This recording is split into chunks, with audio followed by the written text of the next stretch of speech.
Hi, this is Greg Kilstrom. Welcome to the Agile World podcast, where we discuss customer experience, employee experience, and transformation in an agile age. The Agile World podcast is brought to you by Tech Systems, an industry leader in full-stack technology services, talent services, and real-world application. For more information, go to techsystems.com. To read more about the topics discussed on this show, you can go to my website at theagile.world and read my latest articles or get a copy of my latest book, The Center of Experience, a blueprint for creating an experience-led organization, now available on Amazon and other retailers. My name is Greg Kilstrom, and I'm the CEO and co-founder of CareerGig and host of the Agile World podcast. Today, we're going to talk about agility in teams and how productivity, psychological safety, and an agile approach work together for the benefit of organizations and those who work within them. To help me discuss this topic, I'd like to welcome Duena Blomstrom, an accomplished author and co-founder and CEO of PeopleNotTech.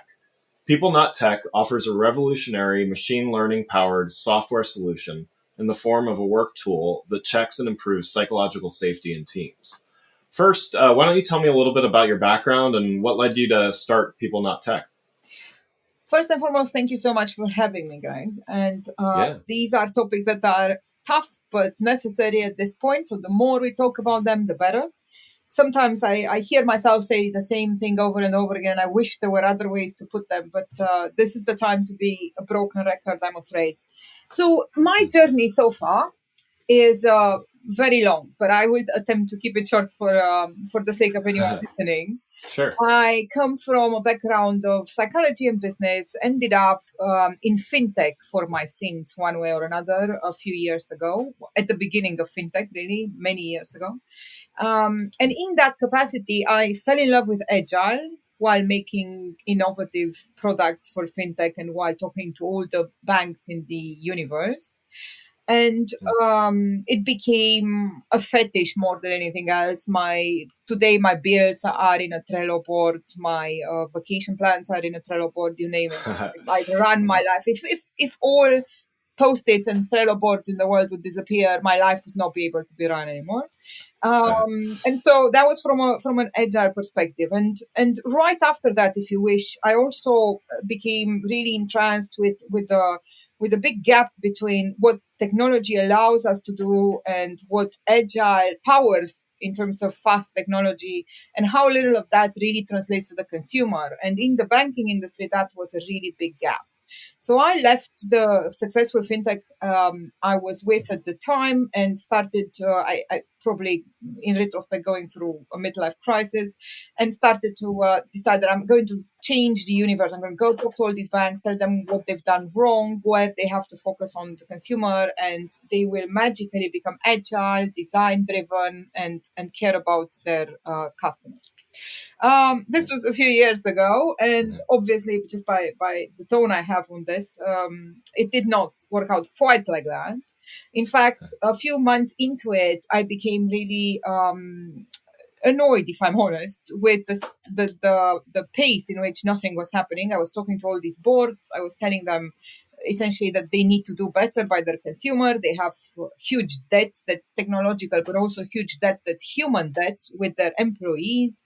They nodded fervently. I went home, they went home, nothing happened. So a few months into it, I just couldn't do it anymore. So I put everything I was telling them for 20K into a book for 20 quid. And said, you know what, read this. If nothing else, just read this. And it's what I would have told you anyways in person. It's about how to change your culture and how to be agile and how to care about your consumers. And while I was doing the book, it occurred to me, and finally bringing us to present day to a degree, it occurred to me that this human debt that I've honed in, which is essentially, to my mind, the equivalent of the technical debt, but at an employee level.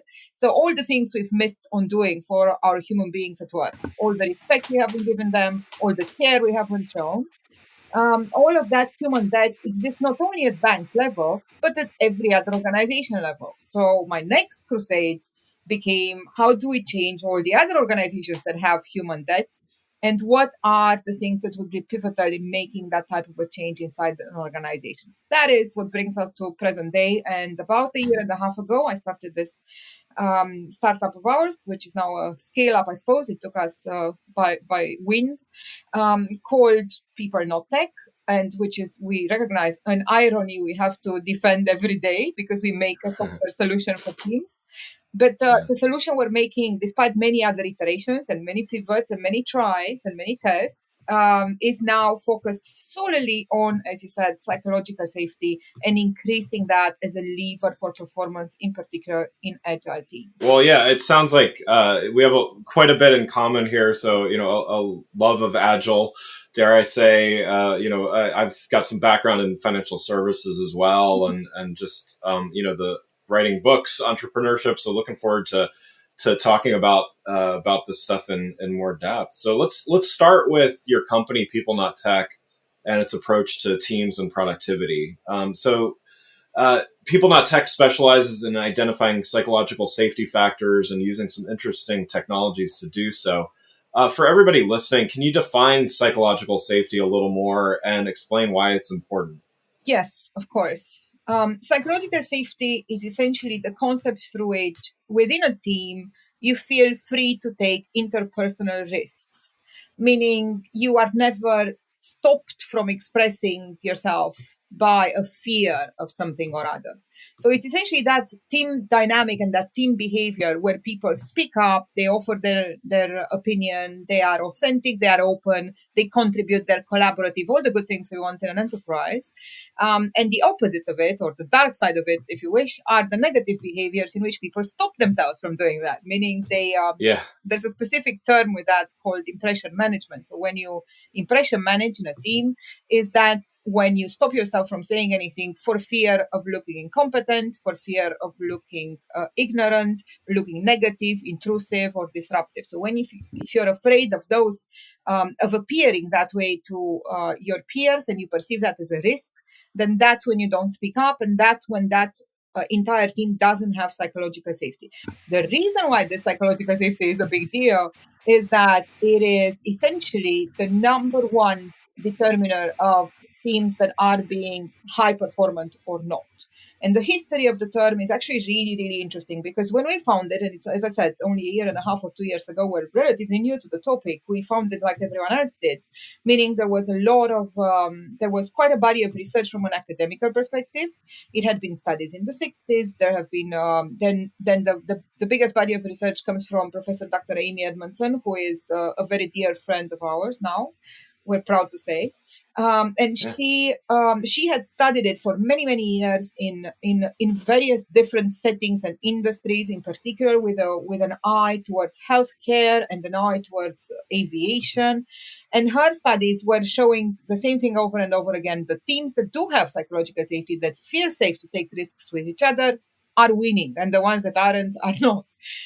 Except the industry, if you wish, hadn't, or rather the business world hadn't really taken notice, in my opinion, until Google ran a very, very extensive study during 4 years, I think 180 teams or so. And what they wanted to find out in that study was what makes Google teams successful, what makes them high performant. And they had a bevy of factors they considered. They had all the types of data you can imagine, from what they are being paid, from their existing skills, from keywords to gender to internet. So they tested all the variables you can think of. And the one thing that came back over and over again was a list of 5 predetermining factors that all of the performant teams had in common, and they all started with psychological safety. So as soon as they put that out, it became more of a familiar term, and the industry started taking notice. And I think, from the point of view of your listeners, the most interesting bit of it has been a year ago, when the DORA State of DevOps report came out, and every diagram started with a box saying a culture of psychological safety. You want testing, you need a culture of psychological safety. You want your CI/CD play to actually work out, you need a culture of psychological safety. So you name it, whatever you wanted to accomplish, if you were in the knowledge industry, in particular if you were making software, you had to start with that. And I think very important to this audience is, I presume anyone listening to you would have read and should have read really the projects, as I call them. So if you look at Project Phoenix, I'm sure you have seen it, and then Project Unicorn from Jim Kim, they both refer to the topic, in particular Project Unicorn, and they reframe the idea of psychological safety if we want to have successful agile. Well, so you touched on this a little bit already, but from a results standpoint, I mean, someone that is comparing investing in some other behavioral tools, like what's the biggest differentiator from from the results that you would ideally get? Right. If I'm honest, I haven't really seen behavioral tools that really look at the behavior of the employees, not in the sense that we refer to it. So, in other words, when we started, I'll be honest with you, I'm not a big make things person. I'm a big let's put the platform together person, right? So I looked across the market and I did a good canvassing of what exists out there. And with the idea of I'll find what exists and it's worthwhile, I'll put it together and make sure that it's now more significant, and I can then go back to the business with it. And we couldn't find anything. And in fact, the only things we could find were the Spotify health check, which we were using anyways in our startup, which isn't this really, but it's touching on things closer than other things, a lot closer than annual survey or a 360, who don't even touch on these things really. And then the other thing that was really worthwhile was, of course, Amy's actual list of questions. But they were so academic that not even our developers wanted to touch them. So I realized very quickly we have to find a way that they sound. The questions are right, although they should be a lot more than them, so that you have engagement that's continuous, because psychological safety is not something you have or you don't have once and for all. It's something that grows and changes depending on your sprint, depending on what you've been asked to do, depending on how many COVID crises you're traversing, and so on. So essentially, we wanted something that was easy to engage with, that was checking these bits, and that was giving a live result. And what we found was one that didn't exist. We had to rewrite all this. And then in the process of writing it, we realized we can't define something as a nebulous concept, right? So we all now know that psychological safety is important. We all instinctively remember a time when we were in a team and we were making magic with them. We want that. And how much do we miss it? But at the same time, we need to know what are the levers in there, what are the components that will make it or break it, right? So I'm personally autistic and I'm the product owner of this baby. So I had to go, right, how do we split this? What does it actually mean, right? It can't just mean trust. It can't just be a nebulous team dynamic. It has to mean some element of the dynamic in the team. And that is how we, after loads and loads of testing, we ended up with 6 different elements of psychological safety that will tell you if a team is doing well in general, psychological safety-wise. And those are flexibility, resilience. There are 2 different coordinates because resilience is being measured over time and it includes engagement. And then we have, of course, we measure engagement separately as well. It's a big component. But then we measure learning, or how curious they are and how willing they are to learn together. And we measure courage and speaking up. And once you start measuring those things separately and you put them together, you start seeing things you could be doing as a team to get better at them.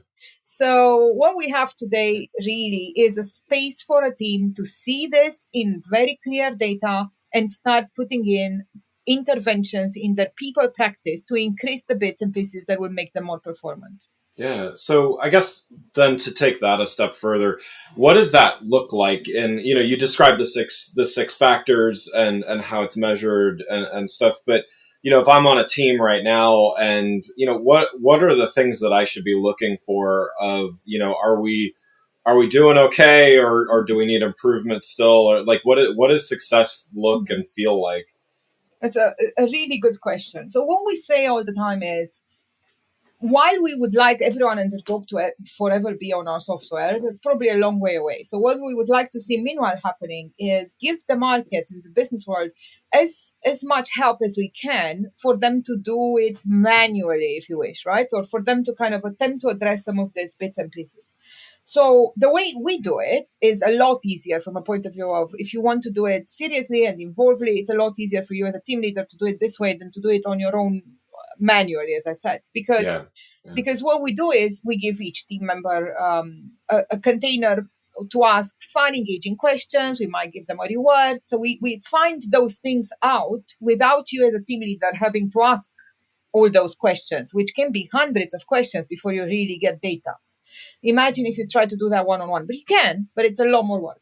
And then if you did get all those answers, you'd have to be able to interpret them against a score of psychological safety. And you'd have to be able to look at these elements separately and go, is my team flexible? What is changing their resilience? What can I do to make them more resilient over time? What can we all do together to increase our engagement? What kind of interventions, or a human hackathon, I'll give you an example, or a team relaunch, or a set of things that would bring us together on these particular bits and pieces. So it is doable manually.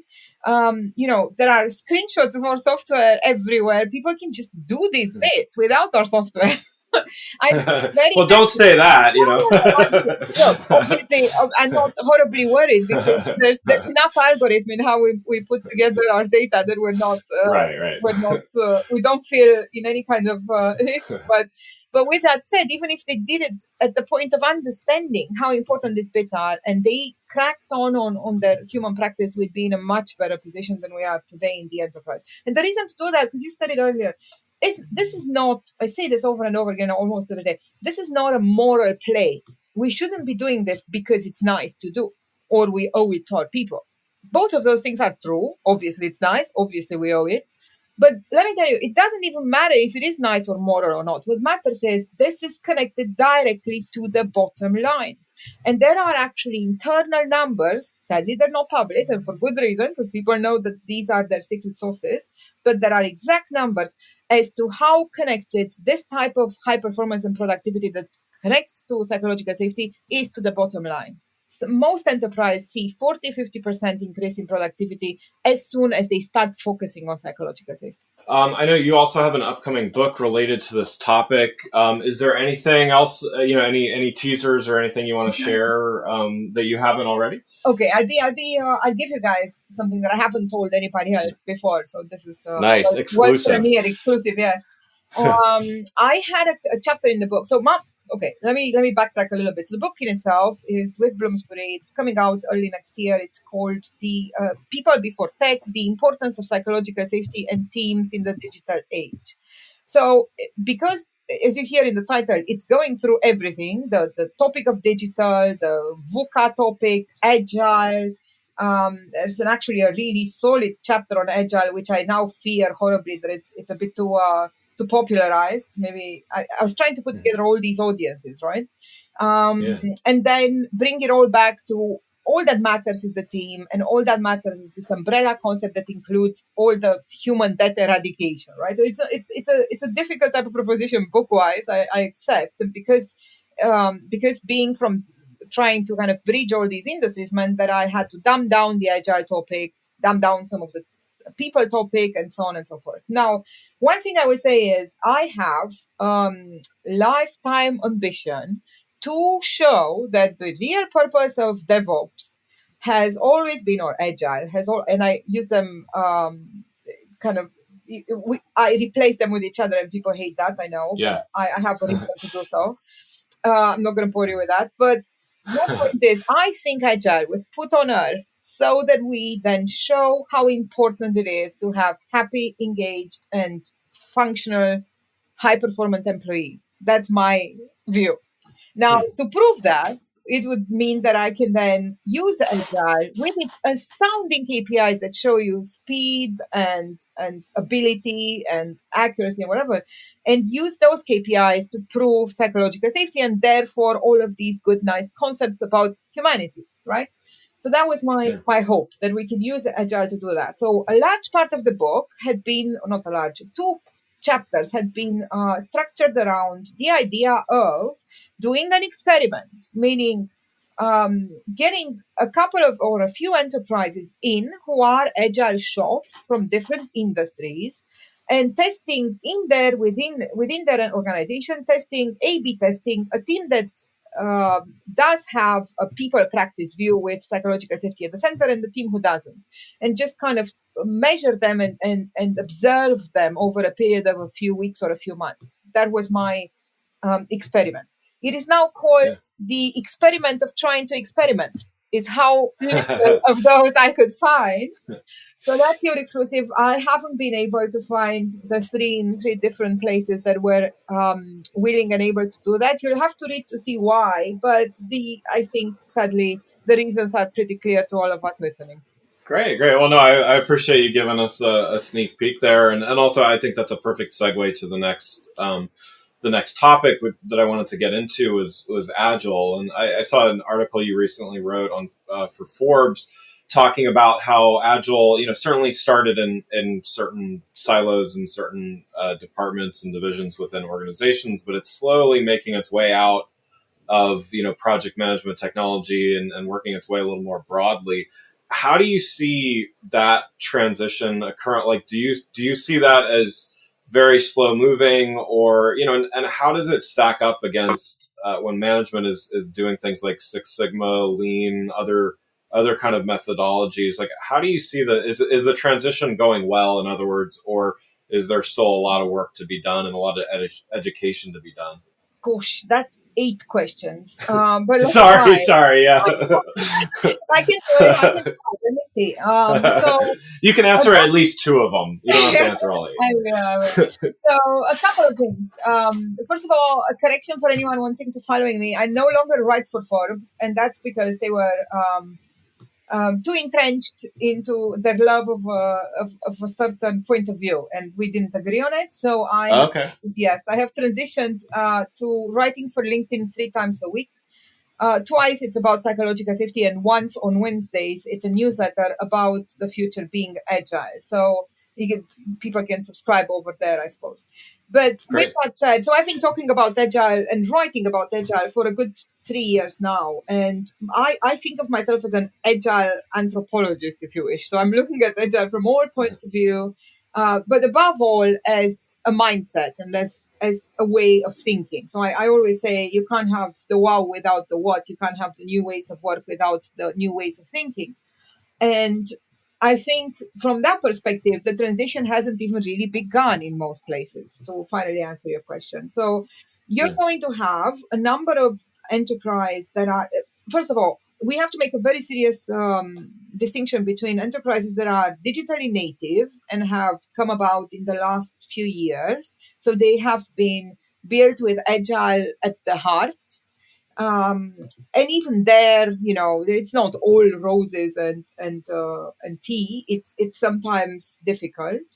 But for the rest of us who have lived the vast majority of our professional lives in environments where the way of thinking was and is waterfall, the jump and the change to Agile is humongous, and it is understated by it being shoved into a certain philosophy. And to backtrack again, you asked about how does it compare to Lean and Six Sigma and so on. I don't like the distinction. I call Agile, if you wish, everything that's the opposite of a waterfall way of thinking. So anything that will allow you to split the work into smaller bits and then collaboratively grab at those bits in a way that you've put your heart into, that's an Agile way of work to me. And from that perspective, I can then get away with interchanging the terms tremendously. So it doesn't really matter if your Agile means Scrum or Kanban. It doesn't really matter if your management is, you call it servant leadership, or you do Lean, or you do whatever else we're going to call it in the future. As long as you are keen on making things happen, have broken the work down in ways that can be interchangeable and can be collaborative, you're good and you're Agile to me. So from that perspective, it is sipping down simply because people can see value fast. But we're not going to be able to see serious change until we make those changes at mentality level. And they are difficult to do because we all, as I said, went through education and then our formative years believing things have to be done one after the other, whereas this new way of thinking asks you to forget that and do them in a very different rhythm. and do them continuously and be comfortable with change and be easy with the fact that you're all doing them together and have no ego. So it implies very many things that we are not used with. So unless we change those, it won't matter what terminology we use, what school of thought we subscribe to, whether or not we plaster the manifesto on some walls or not. Realistically, we're not going to get there. And when we do get there, it will be at every level of society. I envision even education for our kids is going to change. Fast forward 100 years, waterfall would be a long forgotten mistake. Well, where do you see the biggest opportunity for I guess, even just to make it more specific? So, within an organization, let's say in the technology practice, they're already agile, but, where do you see the biggest opportunity where, agile may not be already ingrained or things like that? With, where can someone start, in other words, at a company to really get things moving in that direction? At the very top, unfortunately. Yeah.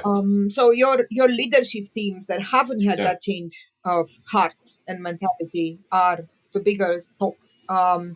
We have gotten, for whatever reason, about 5-6 years ago, in many industries, there was this circulating feeling of we'll wait this old guard out before we're going to see proper change in our enterprise. I think that's absolutely ridiculous. Yeah. Number one, we can't wait anyone out. We can't afford that.